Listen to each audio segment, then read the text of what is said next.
Pernah dengar kisah jalan di Cianjur yang selalu meminta tumbal setiap malam Jumat? Konon, siapapun yang melintas sendirian bisa jadi korban berikutnya. Ada sebuah jalan kecil di Cianjur yang tak punya nama resmi.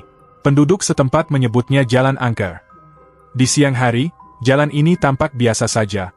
Aspal yang mulai retak, dikelilingi kebun teh hijau yang membentang sejauh mata memandang. Tapi semua berubah ketika senja turun. Kabut tebal datang begitu cepat, seolah ada sesuatu yang menutupi jalan itu dari dunia luar. Angin dingin membawa bisikan yang sulit dimengerti, dan konon, selalu ada bayangan putih berdiri di tikungan tajam yang menghadap jurang. Dimas, seorang pemuda perantauan yang bekerja sebagai teknisi, awalnya tak pernah percaya cerita-cerita mistis. Baginya, semua hanyalah bumbu cerita rakyat untuk menakut-nakuti orang. Namun, suatu malam Jumat, segalanya berubah. Malam itu, Dimas lembur hingga larut. Teman-temannya sudah pulang lebih dulu, dan ia terpaksa melewati Jalan Angker sendirian. Saat hendak keluar kantor, Satpam sempat berkata lirih, "Mas, hati-hati, malam Jumat." Dimas hanya tersenyum kecil, menganggapnya candaan. Ia menyalakan motor dan berangkat, tak tahu bahwa perjalanan ini akan mengubah hidupnya selamanya. Saat baru memasuki jalan itu, suasana masih tampak normal. Langit gelap, tapi lampu motor cukup membantu menerangi jalan. Namun, beberapa meter kemudian, kabut tebal muncul begitu saja, seperti tirai putih yang turun tiba-tiba. Jarak pandang hanya tersisa beberapa meter. Dimas mulai merasakan keganjilan. Lampu motornya berkedip, udara mendadak dingin menusuk tulang, dan ada aroma anyir samar tercium di hidungnya.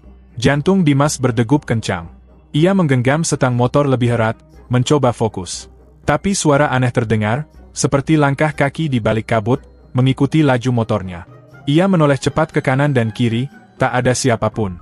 Namun, perasaan diawasi makin kuat. Hingga tiba di tikungan maut yang katanya paling angker. Di sanalah ia melihat sosok perempuan berbaju putih berdiri di tengah jalan. Rambutnya panjang, menutupi sebagian besar wajah. Dimas langsung mengerem mendadak, hampir saja terjatuh. "Permisi Bu," katanya terbata. Namun perempuan itu tak bergerak, hanya berdiri kaku sambil menunduk. Tiba-tiba, perempuan itu perlahan mengangkat kepalanya. Wajahnya pucat, matanya hitam legam tanpa kelopak, seolah kosong. Dimas tertegun, tubuhnya kaku, lidahnya keluh. Bau anyir semakin kuat, membuat perutnya hampir mual. Dalam kepanikan, ia memejamkan mata dan membaca doa seadanya. Saat membuka mata lagi, sosok itu menghilang. Dimas menghela napas panjang, meski tubuhnya masih gemetar hebat. Ia menancap gas, berharap segera keluar dari jalan ini. Namun, baru beberapa detik melaju, ia mendengar bisikan lirih tepat di telinganya. "Kau harus ganti tumbal." Suaranya dingin, nyaris tanpa emosi, membuat bulu kuduknya berdiri. Ia menoleh cepat, tak ada siapapun. Nafasnya tersengal, tangan basah oleh keringat dingin. Lalu, di kejauhan, ia melihat lampu motor lain. Ada seseorang juga yang sedang melintas. Lega, Dimas pun mengejar motor itu, berharap bisa bersama dan keluar dari Jalan Angker ini. Tapi semakin dekat, Dimas justru menyadari ada yang ganjil. Plat nomor motor itu buram, dan pengendaranya tak punya kepala. Hanya tubuh dengan jaket hitam yang duduk kaku di atas motor. Darah Dimas serasa berhenti mengalir.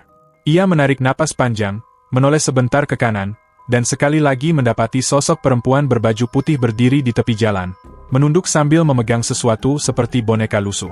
Dimas hampir menjerit. Dengan tenaga tersisa, ia memilih untuk menutup mata, berdoa, dan memaksa dirinya tetap melaju perlahan. Ketika ia membuka mata, kabut mulai memudar, jalan kembali terlihat lebih jelas.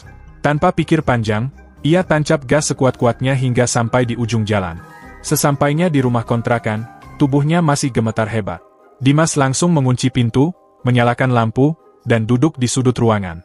Ia mencoba menenangkan diri, tapi bisikan, "Kau harus ganti tumbal," masih terngiang jelas di telinganya. Beberapa hari berlalu. Dimas tak berani melintas di jalan itu lagi. Namun rasa penasaran dan rasa bersalah muncul. Bagaimana jika benar jalan itu meminta tumbal? Apakah ia sudah menjadi tumbal yang gagal? Akhirnya, 2 minggu kemudian, Dimas memutuskan kembali ke jalan itu pada malam Jumat, kali ini bersama 2 temannya, Wawan dan Hadi. Mereka ingin membuktikan apakah cerita itu nyata, atau hanya ketakutannya sendiri. Malam itu, kabut tebal kembali menyelimuti jalan. Ketiganya turun dari motor dan berjalan kaki mendekati tikungan maut. Di sana, Mereka menemukan sesuatu yang membuat mereka saling pandang. Tumpukan bunga, dupa yang masih mengepul, dan kain putih kotor yang terikat di dahan pohon. Tanda seperti ritual pemusiran atau sesaji. Saat bertanya pada warga keesokan harinya, seorang bapak tua menjawab pelan, "Minggu lalu, ada pemuda nyaris jadi tumbal. Untung dia cepat pergi. Akhirnya warga harus kasih tumbal gantinya, supaya jalan itu nggak minta korban lagi." Dimas tercekat. Ia sadar, pemuda yang dimaksud pasti dirinya sendiri. Sejak malam itu, mimpi buruk tak pernah berhenti menghantui Dimas. Dalam tidurnya, ia selalu berada di jalan berkabut itu. Sosok perempuan berbaju putih berdiri jauh di ujung jalan, menunduk sambil memeluk boneka lusuh. Setiap kali Dimas mencoba berbalik, suara bisikan dingin itu muncul lagi, "Belum selesai, kau masih hutang tumbal." Dimas jadi sering termenung, tubuhnya makin kurus, matanya cekung akibat kurang tidur. Teman-temannya khawatir, namun ia tak pernah berani menceritakan semuanya. Beberapa minggu kemudian, kabar mengejutkan muncul. Di tikungan maut Jalan Angker, ditemukan kecelakaan tunggal. Seorang pengendara motor jatuh ke jurang dan tewas. Anehnya, warga bilang, setelah ada korban, kabut di jalan itu tak muncul lagi selama beberapa pekan. Dimas hanya bisa terdiam, menahan rasa bersalah.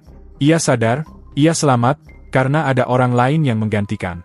Jalan itu memang selalu meminta tumbal. Dan setiap malam Jumat, jalan itu seolah tetap menunggu.